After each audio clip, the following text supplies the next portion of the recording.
Present perfect continuous देखें, सबसे पहले ये चीज़ देखें कि कंटिन्यूस के अंदर आपका क्या है कि हमेशा जब भी कंटिन्यूस के सेंटेंसेस होते हैं आपको एक चीज़ तो जहन में रखनी है कि यहाँ पर वर्ब की फर्स्ट फॉर्म के साथ आईएनजी लगता है, ठीक है।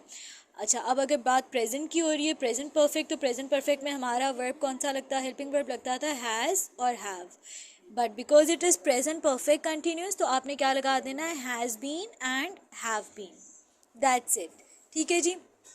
कि आपका helping verb has been have been हो गया और वर्ब आपका फर्स्ट फॉर्म के साथ आईएनजी हो गया, ठीक। अच्छा, अब इसमें जो एक थोड़ा सा डिफरेंस आता है वो ये कि सिंस और फॉर भी लगता है। सिंस आपका कब लगता है, जब आपको सिंस आपका तब लगता है जब आपको एक पॉइंट दे दिया है, ठीक है। पॉइंट किसी भी मीन्स स्पेसिफिक टाइम का पॉइंट दिया है, specific point of time. But अगर आपको पीरियड दिया है, मतलब पूरा एक पीरियड बता रहे हैं, स्पेसिफिक पीरियड बता रहे हैं, तो उसमें फॉर लगता है। फॉर एग्जाम्पल, अगर हम कह रहे हैं कि मैं सुबह से पढ़ रहा हूँ, तो I have been studying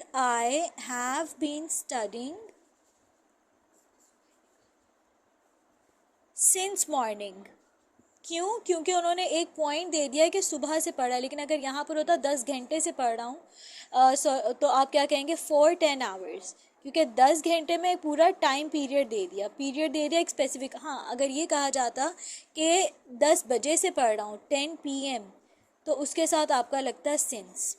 so जब एक स्पेसिफिक पॉइंट दे दिया जाएगा तो आपका सिंस लगेगा, लेकिन अगर एक पूरा पीरियड दिया जा रहा है 10 साल से, 15 साल से, 10 घंटों से, 10 मिनट से, 20 मिनट से, तो यहाँ पर हर जगह फॉर लगेगा। लेकिन अगर एक पॉइंट दे दिया, since morning, since evening, since afternoon, since I join the school, since I left the school, since ages,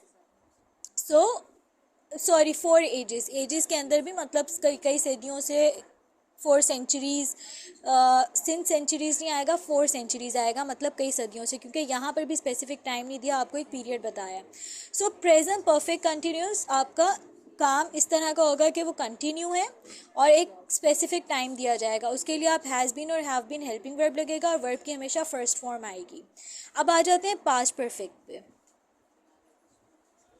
past perfect में क्या होता है, पास्ट परफेक्ट कंटिन्यूस के अंदर भी आपका वर्ब की हमेशा फर्स्ट फॉर्म के साथ आईएनजी तो आएगा ही आएगा, और उसके साथ आपका हैड बीन आएगा। क्या आएगा, हैज़ बीन और हैव बीन की जगह हैड बीन आएगा।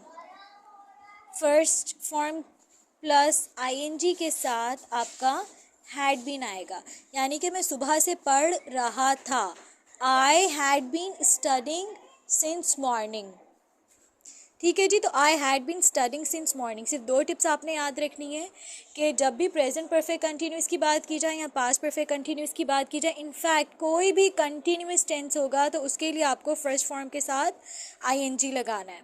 और अगर प्रेजेंट परफेक्ट है तो हैज़ बीन और हैव बीन आ जाएगा, पास्ट परफेक्ट है तो हैड बीन आ जाएगा।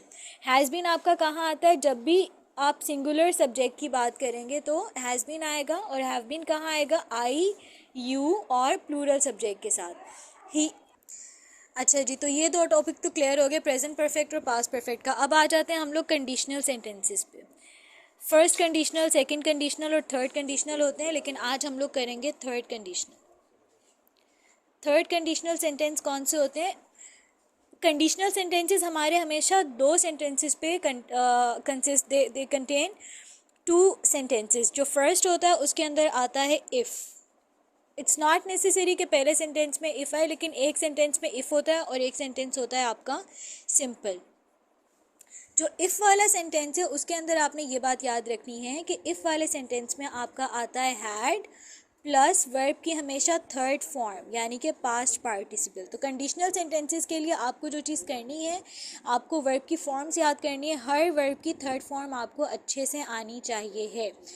इफ़ वाला जुमला जहाँ पर भी होगा उसके साथ आपका हैड और थर्ड फॉर्म लगेगी, और जो दूसरा वाला सेंटेंस होगा उसके साथ आपका लग जाएगा would have plus third form. तो बात क्या पता चली कि आपकी थर्ड फॉर्म तो दोनों ही जगह लगेगी, लेकिन जहाँ आपको इफ़ नज़र आएगा वहाँ पर आपने हैड लगा देना है, और जहाँ पर इफ़ नहीं होगा उसके बाद वाला सेंटेंस होगा वहाँ पर आपने वुड हैव के साथ थर्ड फॉर्म लगा देनी है।